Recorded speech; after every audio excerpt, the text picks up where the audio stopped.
Section 1. First you have some time to look at questions 1 to 5.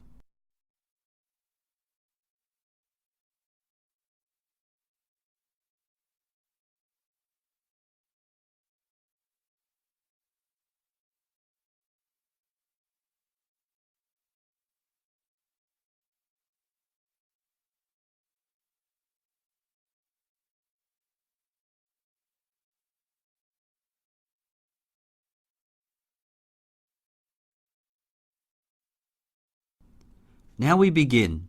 You should answer the questions as you listen, as the recording is not played twice. Listen carefully to the conversation and answer questions 1 to 5. Hello? Oh, hello. Can I speak to Magda, please? Yes, this is Magda here. Hi, Magda. My name's Mohammed.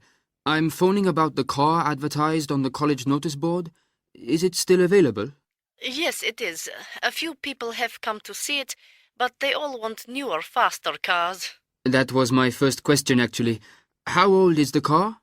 It's 9 years old, but it doesn't look it. That's good. And how many miles has it done? Well, the mileometer says 40,000. That seems quite low for a car of that age. I think maybe the mileometer is broken. No, I think it's because the previous owner was an old lady and she didn't use it that much. Right, great. Can I ask why you're selling the car? Yes, sure. I've just got a job in London. I can take the tube, so I don't need a car. That's great. Congratulations. Could I just check the price? The advert says £600, which seems quite a lot for an old car. Not really, when you think it hasn't done many miles. I can take £100 off the final price, but that's it, I'm afraid. Okay, that seems fair. Could I come and see the car this evening? Well, tonight's not great, but I could manage tomorrow. Fine. Shall we say around 11 a.m.? Okay. Shall I drive the car to you? That's really kind, thanks. I live on campus. We could meet in the cafe. I'll buy you a coffee to say thanks. Sure. I'll be there around 11:30. Great. See you there. You have some time to look at questions 6 to 10.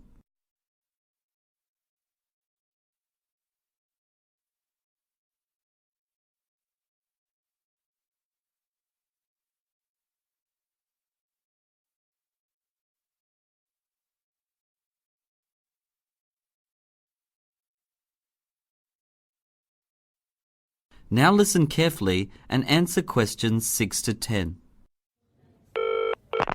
Good afternoon, Wayne's Wheels. Can I help you? Hello, yes. I've just bought a car and I need some insurance. Okay, I'll ask you some questions and see what we can do to help. All right. So, let's start with your full name. My name is Mohammed Al-Sharif. I'm sorry, can you spell your surname? Yes, it's Al-Shariff.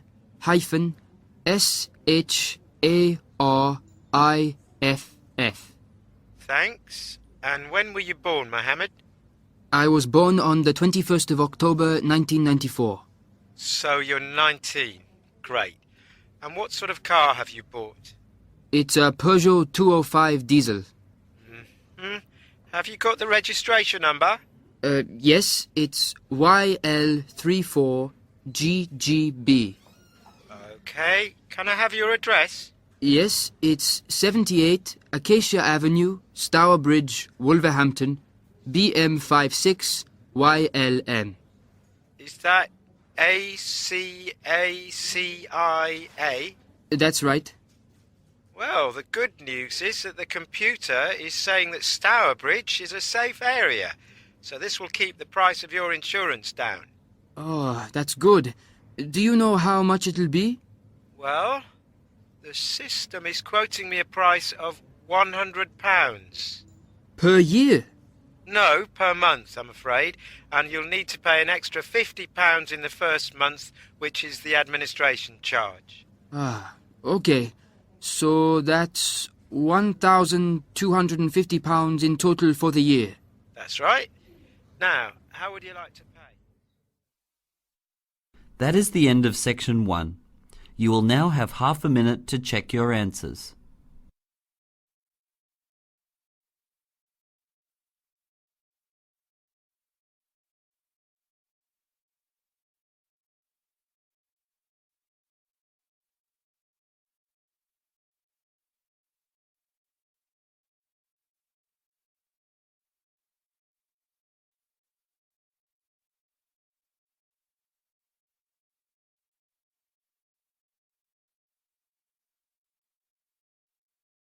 Section 2. First, you have some time to look at questions 11 to 16.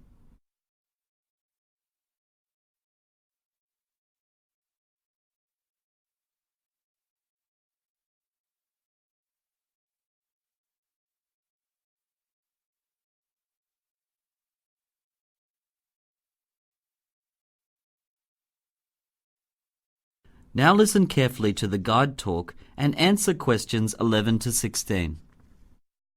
Hi there, everybody. Thank you so much for coming. In the room here today, we have students from Japan, Afghanistan, Europe, and North America. Some of you have English as your first language, but the majority don't. You all have something in common, though. Everyone here works in the field of law, and you are all here for our new blended learning course, which allows you to get the qualification you need without leaving your country or your job. So, this 2-day conference is one of only 2 chances that you will get to meet your tutors and your classmates face to face in your first year of study.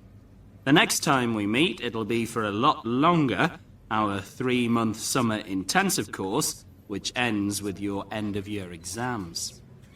You'll be doing all of your online learning in our Virtual Learning Platform, or VLP for short. This is a set of online tools which help you to study and allow your work to be assessed. So, how will you use the VLP? Well, first of all, when you return to your country, you need to log on to the VLP and then download your first assignment and the reading list. Then you will need to find the books on the reading list. Some of the books will be available to download from the VLP, but you may have to buy some on the internet. While you are studying for your first assignment, if you have any questions, please feel free to write your tutor an email. If you'd prefer, you can arrange to have a phone conversation with your tutor instead. If you've asked your tutor for help and you don't want to contact them again, you can try the student forum. There will be lots of other students who will be happy to help. After you've submitted your first assignment, you can expect to wait about a week before your tutor uploads your grade onto the VLP. You now have some time to look at questions 17 to 20.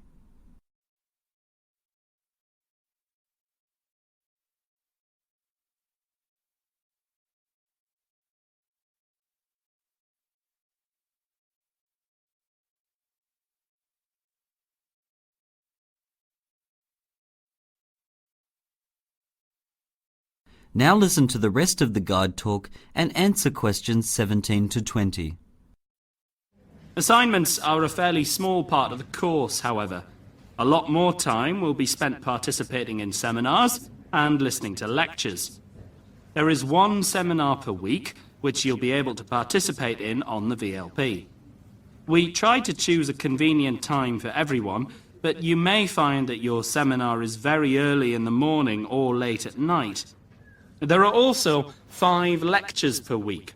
These are recorded and uploaded onto the VLP, and you can listen to them at a convenient time. Now, I think you all know that balancing a full-time job with studying isn't easy. It may be that from time to time you can't meet a deadline. If this happens, let your tutor know, and they will discuss how much extra time you need. There's also the option, in the most serious cases, to extend your degree, to give you another year of study time. We don't encourage you to do this. However, it is an option, and we can discuss it with you if necessary. So that brings me to the end of my talk. Has anybody got any questions? I know it's a lot to take in, so please don't hesitate to ask. That is the end of section 2. You will now have half a minute to check your answers.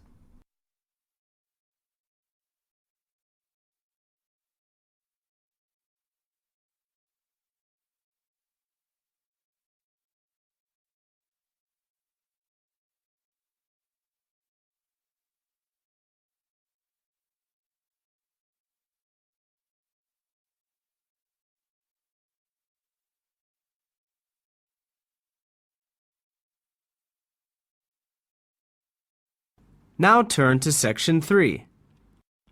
Section 3. First, you have some time to look at questions 21 to 26.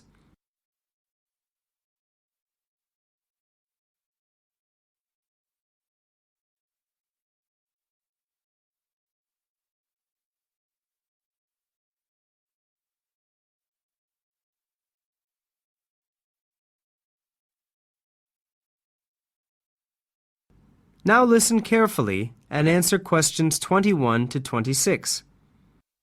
Morning, Jane. Thanks for coming to see me. Take a seat. Thank you, Dr. Coulson.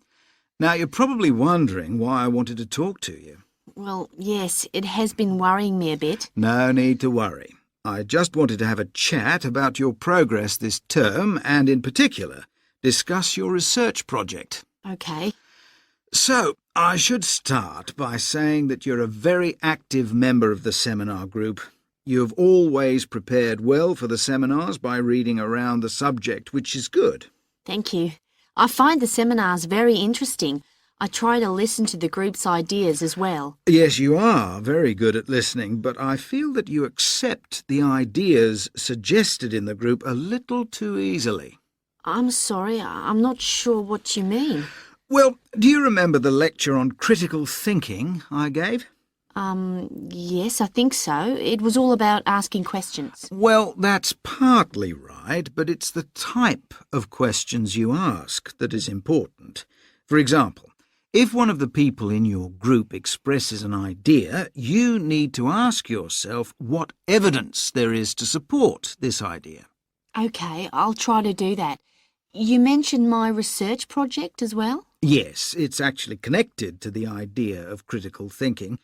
I'm a little concerned that the essay makes some statements which I'm not sure your research completely proves. For example, you make the claim that people who have difficulty with their speech probably had an accident when they were young.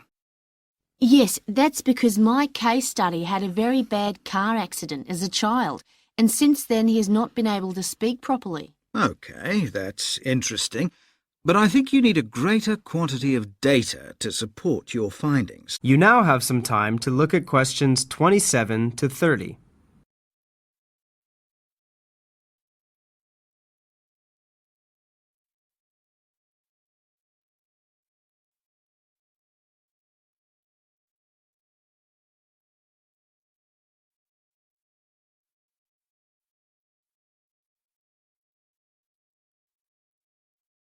Now listen to the rest of the discussion and answer questions 27 to 30. You can't really rely on case studies alone. They're a great source of in-depth information about individuals, but they don't really provide us with the quantity of information needed to make general claims. Have you checked whether there are any research papers which talk about the connection between accidents and speech? Not yet, no, but I will. Yes, do. They might analyse what happens in the brain after an accident and why this might affect speech. Remember to check the date the article was written, though. Research tends to go out of date quickly. Have you also interviewed experts who argue against the connection between speech problems and accidents? No, I thought that would weaken my argument. Well, it may well do, but it doesn't really matter what you believe in the end. You just need to think about the evidence on both sides and make a reasoned judgment. Okay, I think I see what you mean. I was also thinking about getting a higher quantity of information through sending this questionnaire out to medical institutions. Would you mind having a look at it for me? Yes, sure. Let's see. Well, on the whole, it's fine, I think. But you need to be very careful about asking leading questions. What I mean by that is some of your questions may actually suggest what answer you are looking for. Oh, that's helpful. Thank you. I'll change those questions. Good. So, when do you think you'll have a first draft for me to look at? That is the end of section 3. You will now have half a minute to check your answers.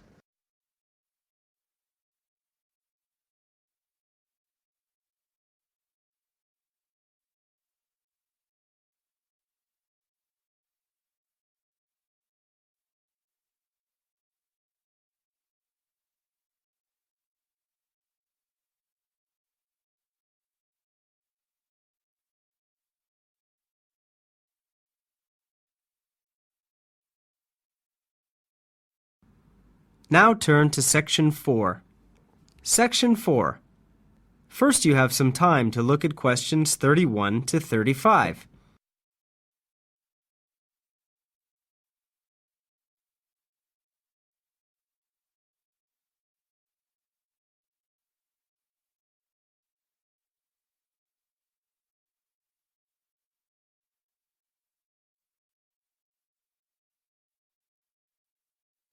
Now listen carefully and answer questions 31 to 35. Hello everybody. So, as part of our study program this term, we've researched an aspect of archaeology which has some kind of mystery attached to it. I'm going to talk about the mysteries of the Great Pyramids of Egypt. In particular, I'm going to concentrate on the theories surrounding how the pyramids were built. I'm going to start by putting pyramids into their historical context. Then I'm going to look at the different ideas surrounding the building of the pyramids. At the end, there will be the chance to ask questions.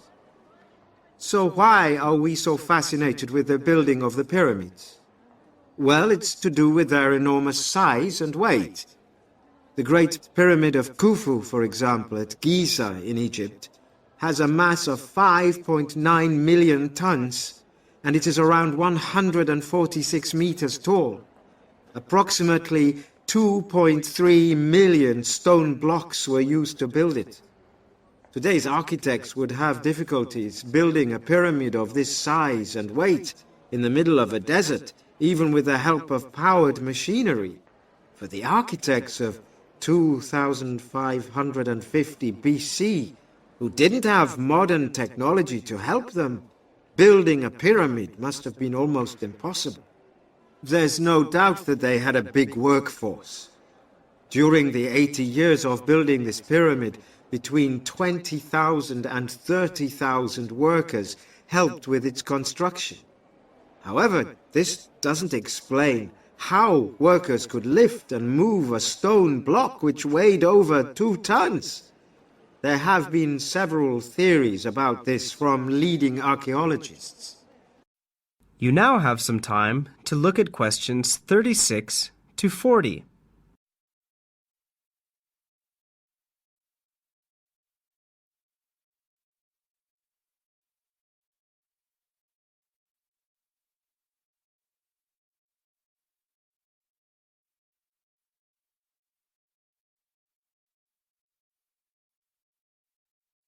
Now listen to the rest of the lecture and answer questions 36 to 40. One common theory states that a straight ramp or slope was built outside the pyramid and workers could walk up the ramp pulling the stone block. This diagram at the top illustrates the theory. As you can see, one problem is the size of the ramp. In order to get it to reach right to the top of the pyramid, the ramp would have to be around 1 kilometer long.